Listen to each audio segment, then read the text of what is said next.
None of us knew the story. None of us knew the meaning of avi, kapa. Nobody.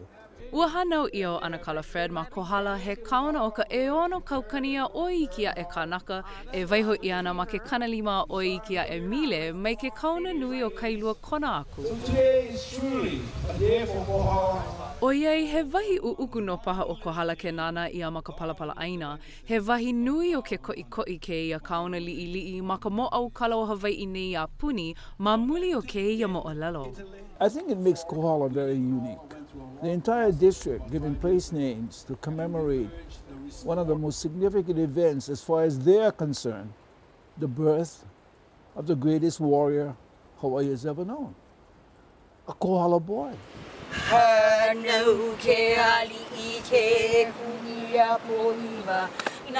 Wahi a kahiko, ua hanau ke ali'i wahine o ke ku'i a poiwa ma koko i ke Kohala nei a ua kapa inoa ia ka pepe o pai ea.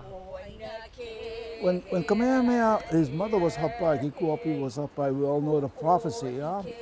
She wanted to eat the eyeballs of a tiger shark. If you kill the shark, you're killing the ali of the kekai, right? Ah, this baby is going to be a slayer of chiefs. A me ia wanana ana ua moa kaka mai no e lilo ana ke ia pepe o ia kia li'i nui o ka mokupuni. Kumai ana no nae ke kahi a laina nui a veli pū.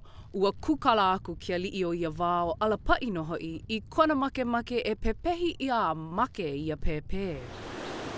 Maloko o ke kuia ho'iwa o ka mano nui kapulana ke ai.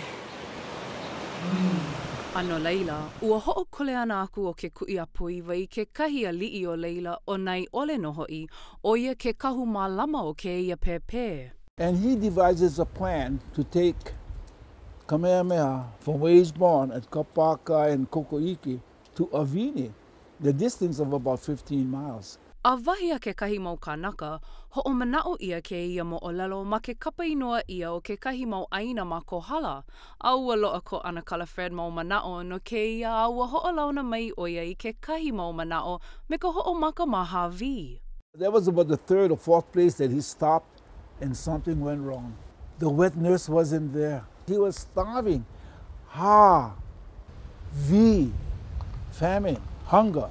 Is the breath of hunger. Ua ho'o mau a hiki aku I kapa au, kahi e waihu ia nei ke ia ki'i ho'o mana'o mua loa o Kamehameha.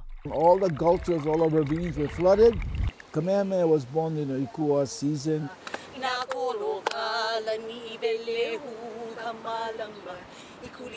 So when they went through Kapa'au, they had to wrap Kamehameha in his kapa, make him tight and snug, and they went through this swollen stream, so his kapa went out. Kapa out. Ho'o mau aku no o nai ole a hiki aku I makapala, he hapaha vale no paha o ka huaka'i e koe mai ana. Now the people in Kohala are getting confident. They're saying, we're going to make it. They're almost there. Alapai's warriors have been searching night and day. No sleep. Their eyes are swollen, bloodshot. And so now they're poking fun at them. Their eyes are ripe. Makapalapala. Aua ike no kako no ke ko ma'e o ke ia papahana anai ole mā.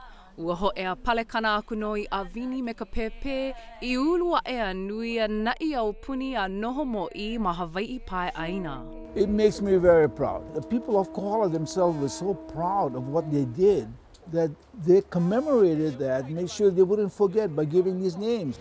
E ulu I ka pai aina o Hawaii. Ke hele nei he kanalima makahiki o ko ana kala nui I ana I ke ia mo mo'olelo a mo au kala, he mea pilikino maoli no ke ia I mea ho'onui ike no kona aina aloha o Kohala. When I began to realize what a rich historical legacy this district has, and how close we came to losing it. And I hope it'll never be forgotten. O ka mano nui kapulana ke ai.